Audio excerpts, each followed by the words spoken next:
It is Monday, October 12th, and I feel that a day with a forecast of rain the entire day is a good sign of this new Victober week.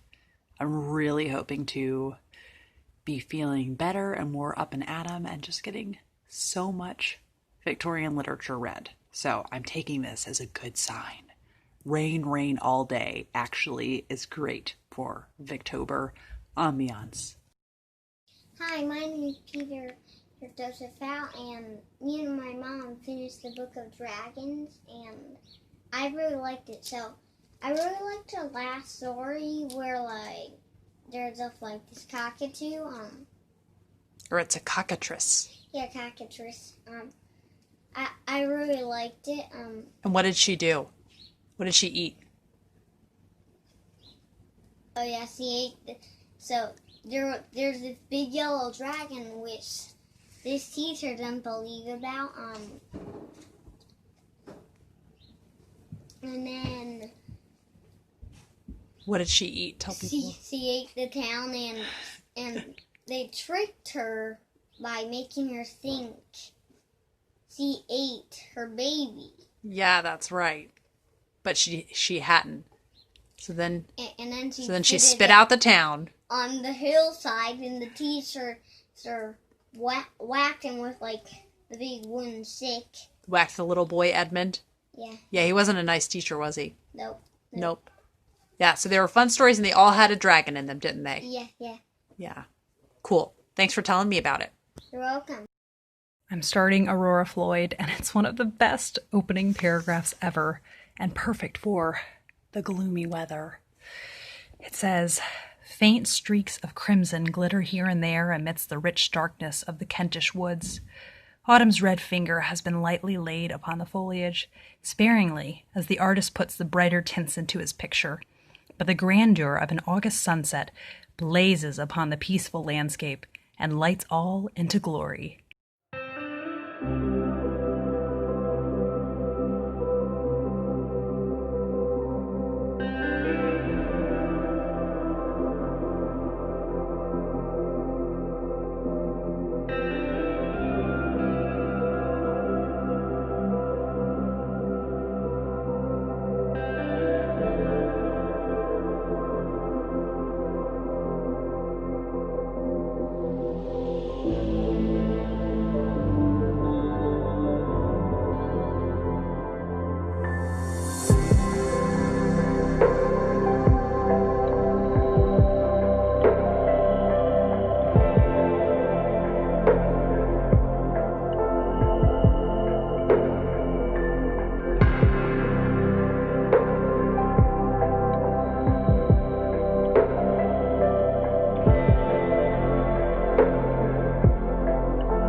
Friday, October 16th, and Arthur and I were doing a couple errands before I leave for my trip tomorrow to see Becky and Bethany. I'm so excited. So I do have a busy day though, because did some errands this morning, and then I'm going to bake the tea and biscuit brownies. That's the trip I wanted to bake them for. And then it's Spooky Literary Parlor Night, the 19th century literature book club that I run in Philadelphia. and we're reading Loud Ghost Stories. So this is the third year we're doing it in October. And but I wanted to stop by the Book Barn because I don't have a physical copy of Scenes of Clerical Life. And next month I'm reading Jude the Obscure with Adam and Kate, and I wanted to get those. So we're going to look in the Book Barn. I'll try to show you some cool images. You want to get out? Okay. And it's like 4 stories, so it's amazing.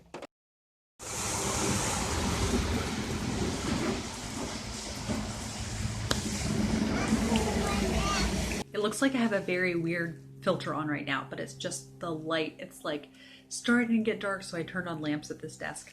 Anyhow, as you can see, I just realized when I got out of the Book Barn that I hadn't filmed at all while I was in there.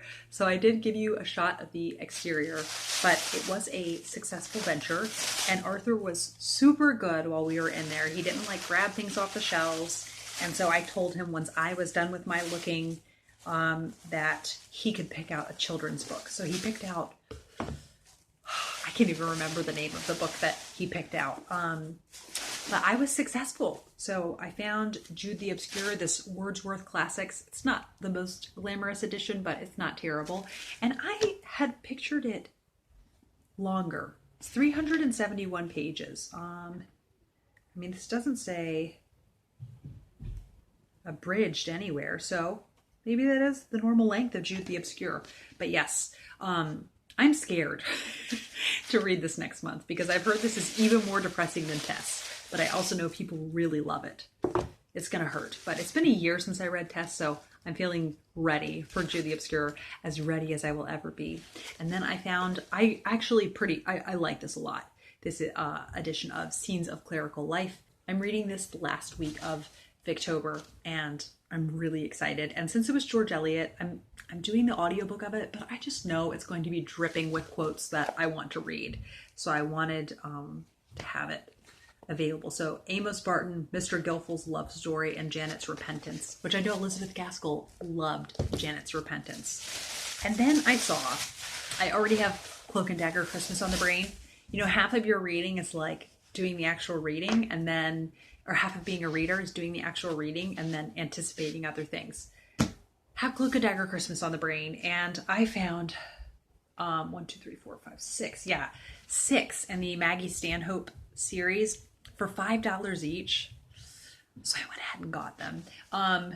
It's the first 5 in the series, and then oddly enough it skipped, and this is like the 7th or something, but I'll just show you very quickly. The very first one is called Mr. Churchill's Secretary, and then I don't know the order of the other one, but there's also His Majesty's Hope, and then the Princess Elizabeth's Spy. Did I say Maggie Stanhope? I think just Maggie Hope. Is that it? Maggie Hope. Mrs. Roosevelt's Confidant. The Prime Minister's Secret Agent. And then The Prisoner in the Castle. I've wanted to read this series for a while.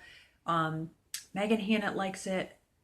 And Rebecca from the Book Nester really likes this series. And I could get it from the library, but since they were there for $5 each, I just love the idea of like, I can pick it up whenever, but I think I'll start the first one for Cloak and Dagger Christmas. So that was exciting. As far as reading goes this week, I have not gotten quite as much done. This is the story of this Victober. And yeah, not quite as much. I really wanted to finish Kilbert's Diary. I haven't done that. So I definitely want to, I don't know if I can this weekend. We'll see. I'm just realizing how weird the lighting looks. But anyhow, I am loving Aurora Floyd by Mary Elizabeth Braddon. Loving it. It's so good. I think I like this more than Lady Audley's Secret because I was saying to Kate from the novel Nomad, who I'm buddy reading it with, that Lady Audley's Secret is super fun. I think the first time you read it, but it's very instant gratification and hasn't stuck with me that much. I just remember how much I loved it, kind of thing. There are a couple scenes that I'm like, those were so chilling. But then as far as kind of how it plays out, maybe not as much. And The Doctor's Wife has stuck with me much more. So it's neat to read her later stuff. They're maybe a bit more sophisticated is the right word. So it's really fun to read those. And then I did finish Barry Lyndon. Arthur's here. So by the end of Barry Lyndon, it was like a very 3-star read. One, because the character... Can you please put on pants? You want me to put pants on you? Yeah. In a minute, I'll put pants on you. He was just a very, like, he was a cad. I know that's such an old-fashioned term. But just really, really bothered me. And he's supposed to, like it even says, like in the description that Thackeray, you know, wrote about him. But also it was like so busy. I don't know. I just felt like I had whiplash from how fast the speed of it was. And I'm like, still like, I don't know you, Barry Lyndon. I don't really. I don't know. It just didn't, something about it just didn't quite make the mark, which is a bummer because it started out so promising. Martin Chuzzlewit, unfortunately, this is like the story of so many of the Dickens that I've read.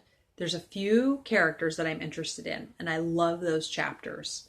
But then the other chapters, it almost feels like a different writer is writing them. It's like his writing style is really different with certain people when he's trying to do humor a certain way. It's hard to explain, but it just, I'm so bored during those chapters. So I'm loving the Pecksniff chapters and Mr. Pinch. Those are great characters, but not invested in the other ones. So I'm going to complete it because I said 10 years ago that I wanted to read all of Dickens. And now after Martin Chuzzlewit, I only have 2 full-length novels left. Then what else do I have to talk about, Arthur? I started The Wrong Box by Robert Louis Stevenson. Yeah, by Robert Louis Stevenson. I questioned myself. Hilarious. I'm laughing a lot. Really enjoying it. That one's super fun. And yeah, leaving for Becky and Bethany's tomorrow. You saw the tea and biscuit brownies were successful. Cannot wait. I do need to focus more on Jane Eyre so I can be ready for the Zoom discussion. And I need to send out the invites for the Zoom discussion. And I haven't done much in 2 on a Tower reading this week. So my plan is next week to just do a ton in the afternoons while I do my cross stitch. And yeah. Oh, and also exciting news. My literary parlor, my 19th century book club that I run, we're doing our spooky literary parlor event tonight where people read aloud ghost stories, myself included. And Lanternfish Press, which is a Philadelphia press, has kindly given a book to be part of a giveaway called Medusa's Daughters, and it's a compilation of different Gothic stories from the Victorian era. And I'm so honored that they've chosen us. And also the Philadelphia Inquirer promoted Spooky Literary Parlor in their weekend edition. And so I saw it in the paper today. I kind of thought just to look, and there it was. So just a very exciting day. And yeah, I'll be leaving tomorrow morning, which is so fun.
Safe and sound. It is Sunday morning. We got back from church. And so here's Bethany. Hi.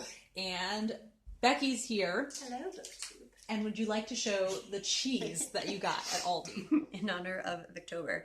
Transylvanian hard cheese, aged in a spine-chilling Romanian salt cave.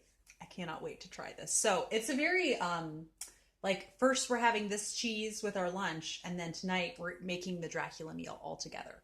So it will be very exciting and festive.